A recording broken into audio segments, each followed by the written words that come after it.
Thursday morning, January 11th, 9:03 a.m.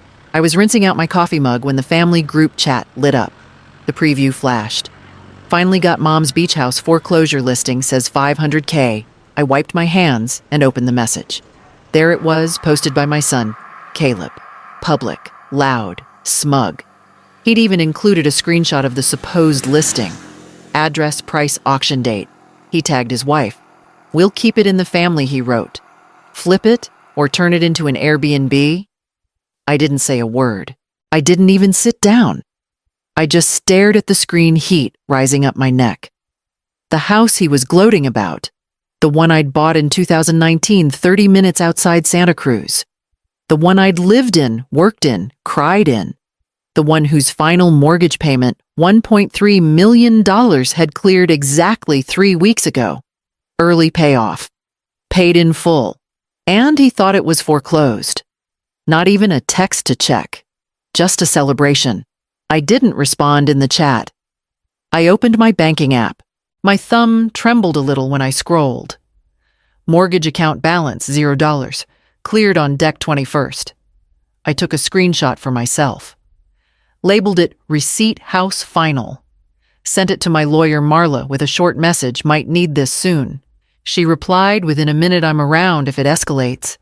For a second, I felt something stupid. Shame. Like I'd failed him somehow. Like I'd made myself forget how Caleb used to talk about that house too big, bad location waste of your time. And yet here he was ready to claim it. Let me ask something. If a son thinks his mother's drowning in debt, why does he plan to profit off it? If this was love, why does it start with a cash offer? At 9:17 a.m., a private message from my daughter-in-law popped up. "Don't stress. You can still visit if you ask nicely."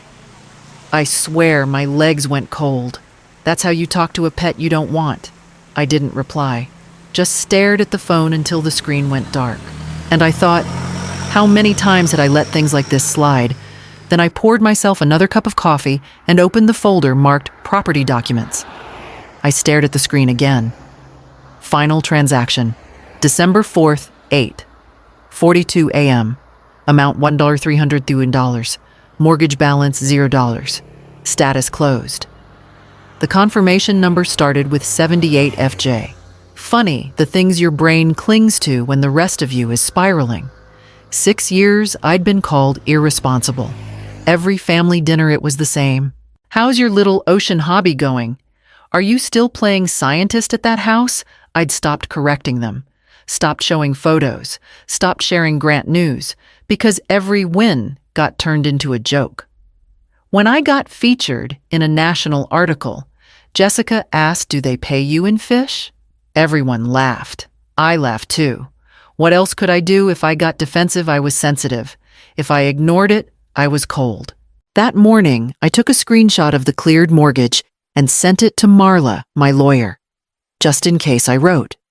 She called back immediately. "You want to come by today?" I said yes. 2:30 p.m. Her office was in the back of a strip mall next to a nail salon and a dry cleaner. Nothing fancy, but Marla was sharp. Real sharp. She looked at the file, then at me. "They really thought the house was in foreclosure." I nodded. "Jesus," she muttered. "People are bold when they think you won't fight back." She wasn't wrong. But here's what stung deeper than boldness. Caleb hadn't even asked if I was okay. He didn't call. He didn't wonder why the house was supposedly lost. He just jumped at the chance to grab it. For $500K. He probably already imagined the new furniture, the deck parties. Maybe even who'd get the master bedroom. Tell me this, if you believe someone's drowning. Do you ask if they need help? Or do you toss out a price? And I hate this part. But I need to say it. I'd helped him once. Back in 2020, I co-signed for a Ford Escape when he said the interest rate was killing him. I still remember the dealership Brentwood Ford on a rainy Tuesday. I signed, told myself I was being a good mom. He never brought it up again, not even a thank you. So, yeah, part of this is on me. I taught him I'd stay quiet. I looked at Marla and said, "What happens if they show up at the courthouse?" She tapped the folder. Then we'll be ready. And by noon, the next day, we were. I spent most of Friday going through my old folders, not financial emotional. A drawer full of award clippings, scanned photos, email threads, grant approvals. Things I hadn't looked at in years. Some still had sticky notes on them, like I'd meant to show someone and just didn't. There was the National Geographic feature from 2021, the one about marine restoration in Monterey Bay. I'd been on page 4, quoted with my full name. I sent it to the family group back then. No reply, except for Caleb posting a meme 5 minutes later about momfluencers. Jessica commented under it. At least it's not another coffee selfie. I remember deleting the article from the thread. Quietly. Then the photo of the research boat.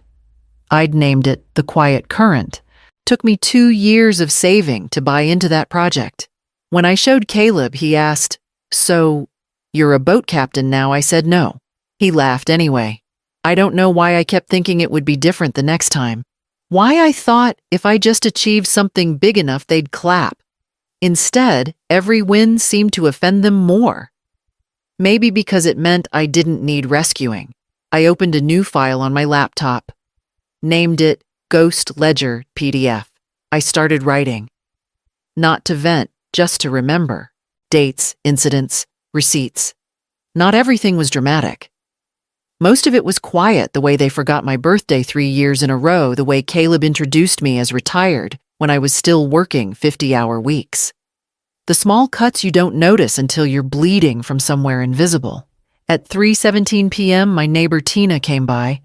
She saw my screen, tilted her head, and said, "That looks serious."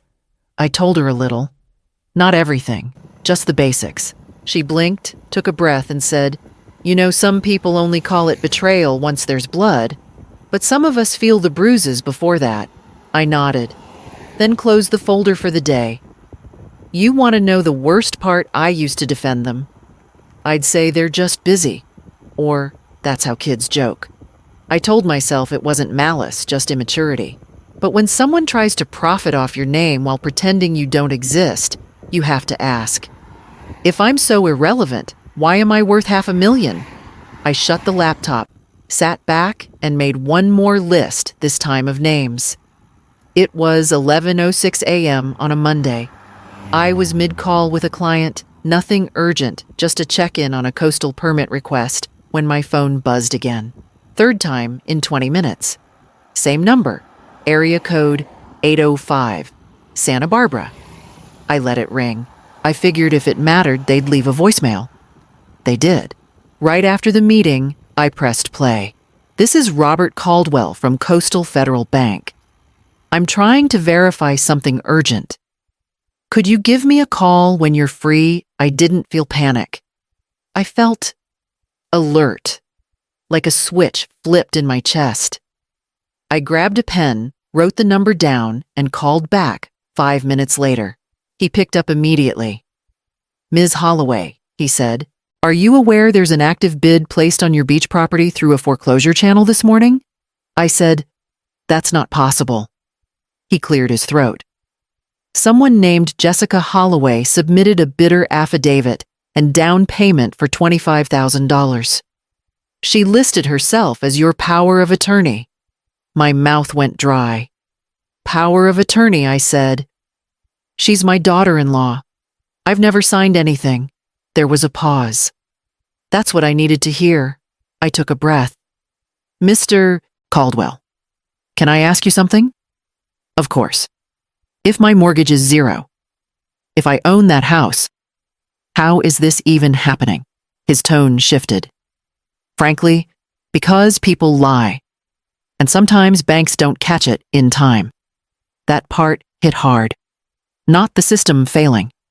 The lie. I hung up, walked straight to the kitchen, opened the drawer where I kept my old mail, and pulled out the notarized letter Caleb had once asked me to sign, just in case he ever needed to help manage bills while I was overseas. October 12th, 2022. I'd signed without reading all of it. I remember because that was the week Ellie was born, my first grandchild. I was exhausted and emotional. I sat at the table, letter in hand, and whispered, "That was the moment, wasn't it? That was the crack." Marla was blunt when I showed her. This is how they wedge in. One favor at a time. And I hate saying it, but she's right. I made it easy. I called her again that afternoon and said, "Pull the property file. All of it. I want this airtight." She said, "Good.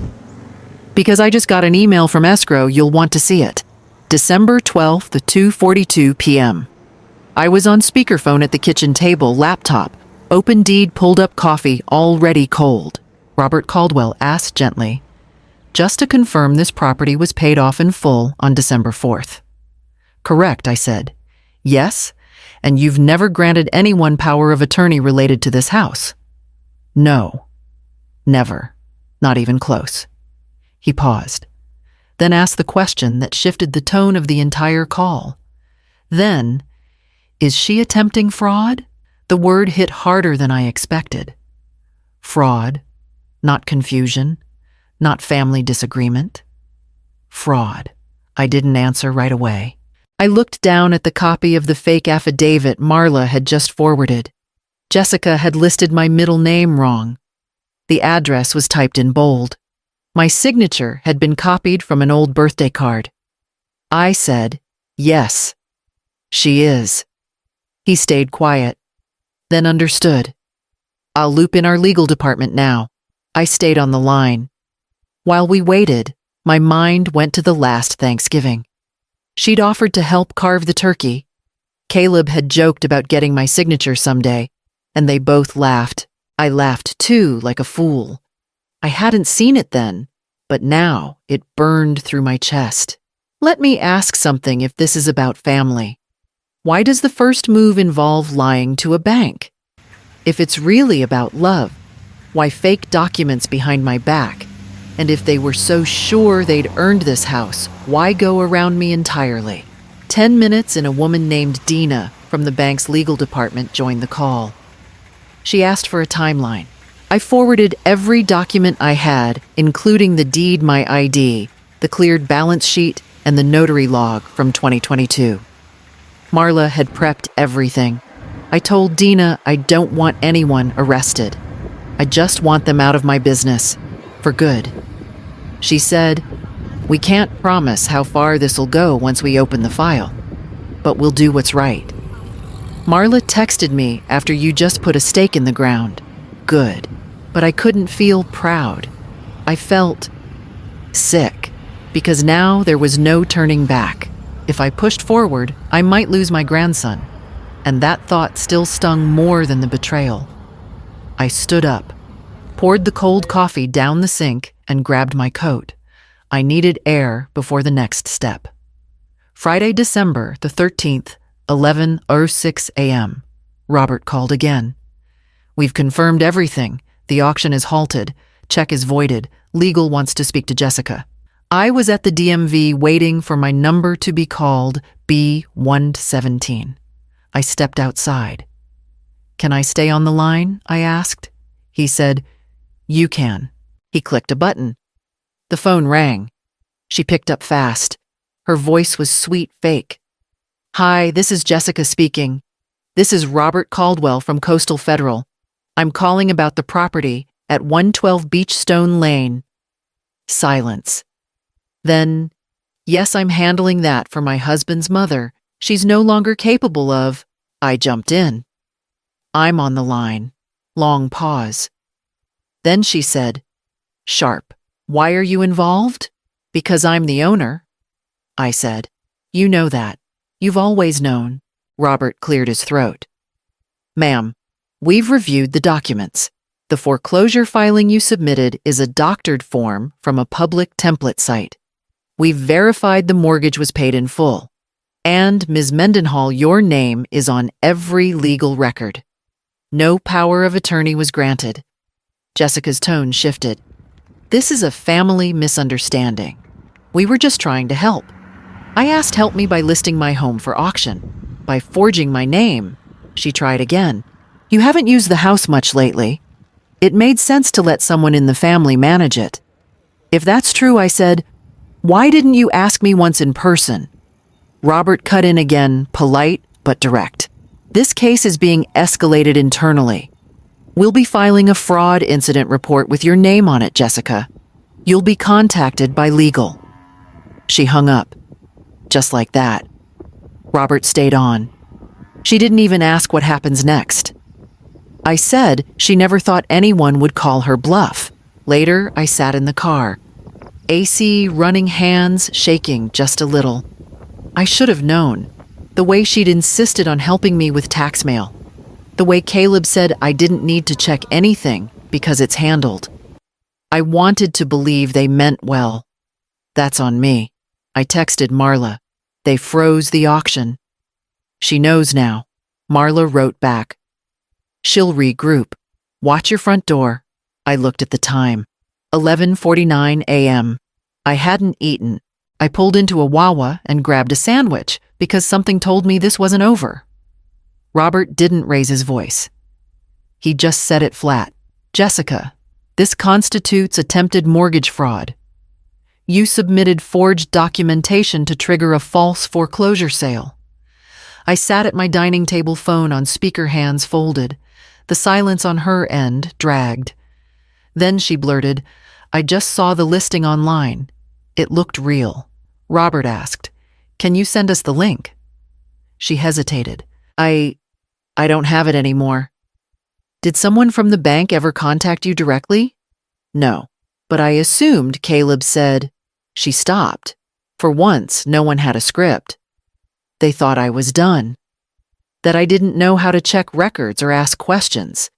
They didn't expect someone from my generation to fight back with digital files and receipts. I didn't need to yell. I just let the email chain speak. Robert said this call is being recorded. You'll be contacted again by legal within 48 hours. Jessica muttered something like, It's a misunderstanding, and dropped the call. He stayed on with me. We've frozen the $400K transfer. Did you know $200,000 of it came from your late husband's joint account? I did not. I opened the cabinet next to the fridge where I kept the last tax file with his name on it. The envelope was dated April 7th, 2021, his last signed form before he passed. I sat on the kitchen tile, cold floor, paper in hand. I'd trusted Caleb to handle those accounts after his dad died. I didn't double-check. That's on me. Marla came by around 2 p.m. with gas station coffee. I told her everything. She listened, then said, Jess never liked not knowing your passwords. That's when I knew. I nodded, and I just kept making excuses. You thought you were keeping peace, she said. Turns out you were just feeding the fire. I didn't argue.